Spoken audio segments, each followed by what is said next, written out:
Merci, Monsieur le Président. Madame la conseillère exécutive, les vacances scolaires ont une influence considérable sur la vie économique, fluctuation des prix dans les secteurs du tourisme et des transports, impact sur le trafic routier, ce qui a entraîné une adaptation par région dans d'autres pays voisins. Notre groupe, et plus largement cette majorité, a déjà formulé la demande d'un cadre normatif spécifique pour l'Académie de Corse, afin d'adapter les politiques éducatives aux réalités de la Corse, y compris quant à la définition du calendrier scolaire. Tout ceci a été entrepris dans l'esprit d'envisager un système éducatif adapté à la Corse. Encore une fois, dans d'autres parties du monde, cet impératif est bien compris.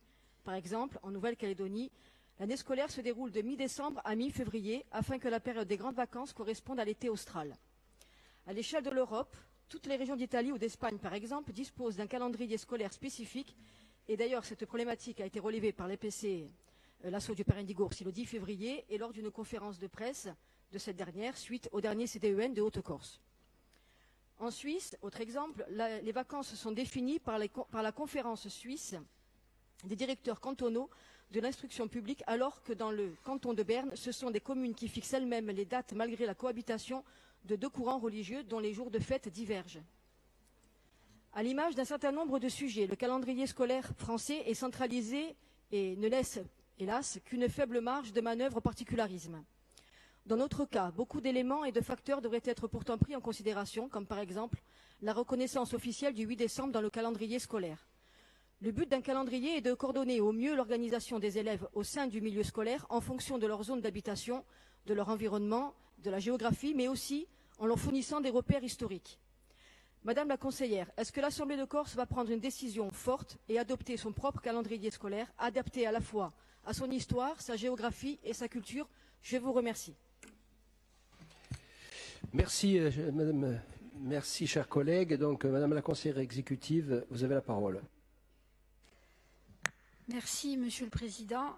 Madame la conseillère Caramarie, je vous remercie de cette question relative au calendrier scolaire, mais aussi, comme vous l'évoquez dans son titre, au cadre normatif spécifique pour l'Académie de Corse. Vous avez raison et vous en avez rappelé quelques-uns, de nombreux exemples d'adaptation existent. Je tiens tout d'abord à préciser que nous n'avons pas, cette année encore, été associés à l'élaboration du travail amont du calendrier, ce qui aurait été une étape nécessaire et importante d'une réelle collaboration, d'un réel partenariat et d'une vraie co-construction. Aussi, il apparaît désormais évident qu'un aménagement de la loi, demandé à plusieurs reprises sur cet aspect, est nécessaire pour nous permettre d'offrir un cadre cohérent aux enfants de cette île. La situation actuelle est problématique à double titre. Le cadre réglementaire est finalement extrêmement contraint en vue d'une réelle adaptation du calendrier scolaire français. Notre marge de manœuvre est très réduite. Les compétences consultatives sont de fait inadaptées au regard du bloc de compétences décisionnelles détenues par notre collectivité en matière d'éducation.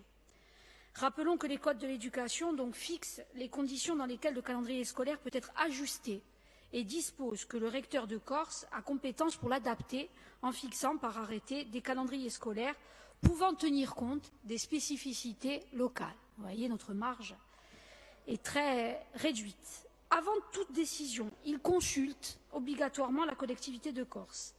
Les adaptations du calendrier ne peuvent avoir pour effet de modifier le nombre ou la durée effective des périodes de travail et de vacances des classes au cours de l'année scolaire, ni l'équilibre entre ces périodes.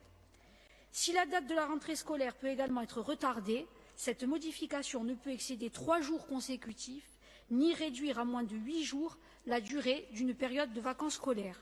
En outre, il convient également de respecter l'alternance des 7 semaines de cours et de 2 semaines de repos préconisées. Autant vous dire que de ce fait, l'exercice d'adaptation devient très difficile. La collectivité de Corse a toujours constaté l'inefficacité de la procédure de consultation prévue par les textes et n'a cessé de demander ces dernières années l'adaptation des politiques éducatives en Corse et notamment le pouvoir de définition du calendrier scolaire pour mieux adapter les rythmes scolaires aux réalités de notre île. À ce titre, plusieurs délibérations peuvent être rappelées. Celle de juin 2016, où nous avions expressément demandé le transfert à la collectivité de Corse de la compétence d'adaptation du calendrier. Le 27 janvier 2017, relative à la mise en œuvre d'un cadre normatif spécifique pour l'Académie.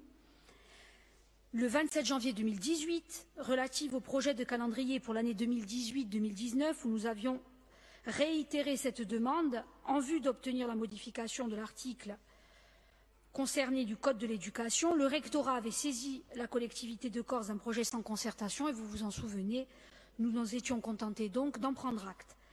Je vous confirme que la collectivité de Corse poursuit son objectif d'obtenir l'intégration du calendrier scolaire au bloc de compétences décisionnelles qu'elle possède en matière d'éducation.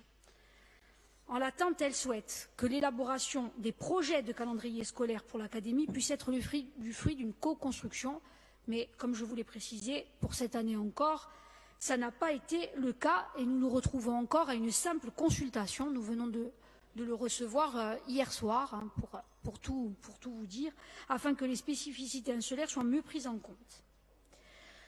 Je vous précise en conclusion, puisque votre question va bien au-delà, en tout cas telle que je la lis et l'interprète, notamment dans son titre, que nous relançons la demande d'un cadre normatif spécifique. Mais aujourd'hui, il nous faut dépasser ce stade-là et obtenir la mise hors norme de notre académie et un véritable statut pour un autre système éducatif en Corse.